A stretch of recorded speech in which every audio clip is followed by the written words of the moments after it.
zu viel überflüssig ist.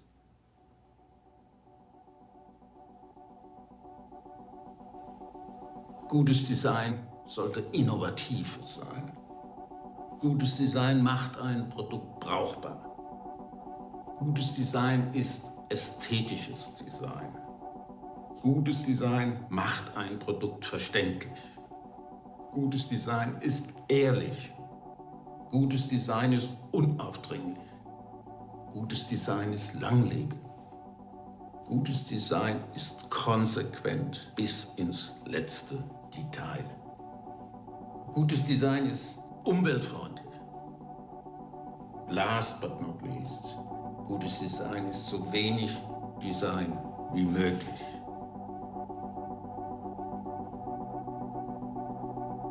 Wir Designer arbeiten nicht im luftleeren Raum. Wir brauchen die Unternehmerseite. Wir sind keine freien Künstler, wie das oft verwechselt wird. Haben Sie wieder nur wenige Firmen, die Design, wie ich es verstehe, wirklich ernst nehmen. Und das ist im Moment wieder eine amerikanische Firma. Das ist Apple.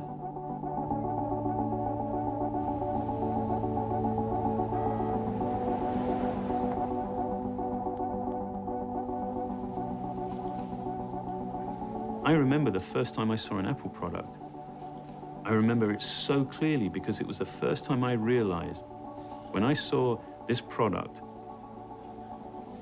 I got a very clear sense of the people that designed it and made it. A big definition of who you are as a designer, it's the way that you look at the world. And I guess it's one of the sort of curses of what you do is that you're constantly looking at something and thinking, why is it like that? Why is it like that and not like this? And so in that sense, you're constantly designing.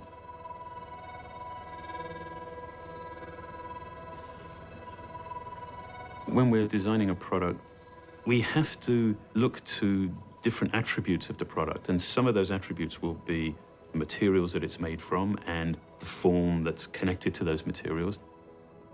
So for example, with the first iMac that we made, the primary component of that was the cathode ray tube, which was spherical.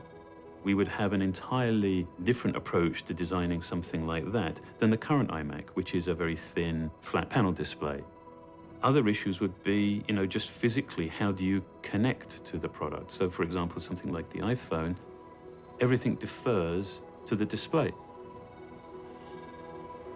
A lot of what we seem to be doing in a product like that is actually getting design out the way. And I think when forms develop with that sort of reason, and they're not just arbitrary shapes, it feels almost inevitable. It feels almost undesigned. It feels almost like, well, of course it's that way. I mean, why wouldn't it be any other way?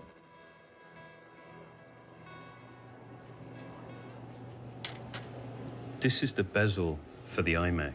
When we removed the aluminium for the display in the center here, we actually take that material and then we can make two keyboard frames from it. These are literally just a couple of the stages of how you make the MacBook Air. Rough cutting, this is for the keyboard well. And there is a remarkable efficiency and beauty to just how much a single part can do. And I think that's one of the things that we push ourselves on, is trying to figure out, well, can we do the job of those 6 parts with just one? This part actually starts off as this extrusion. And so this is an aluminium extrusion that goes through multiple operations, most of them CNC machined operations, to end up with this part. And so you can see, just a dramatic sort of transformation between this raw blank and the final part. But what we end up with is a part that's got all of the mounting features, so all of the bosses, this is just one part. But this one part is providing so much functionality. And this one part really does enable this product. So so much of the effort behind a product like the MacBook Air was experimenting with different processes. There's a completely non-obvious, but the way that you hold, to get from this part to this part, that there are an incredibly complex series of fixtures to hold this part in the different machine stages. And we end up spending a lot of time designing fixtures. The design of this, in many ways, wasn't the design of a physical thing. It was figuring out process. It's really important in a product to have a sense of the hierarchy of what's important and what's not important by removing those things that are all vying for your attention. An indicator has a value when it's indicating something. But if it's not indicating something, it shouldn't be there. It's one of those funny things. You spend so much more time to make it less conspicuous and less obvious. And if you think about it, so many of the products that we're surrounded by, they want you to be very aware of just how clever the solution was. When the indicator comes on, I wouldn't expect anybody to point to that as a feature, but at some level, I think you're aware of a calm and considered solution that therefore speaks about how you're going to use it, not the terrible struggles that we as designers and engineers had in trying to solve some of the problems.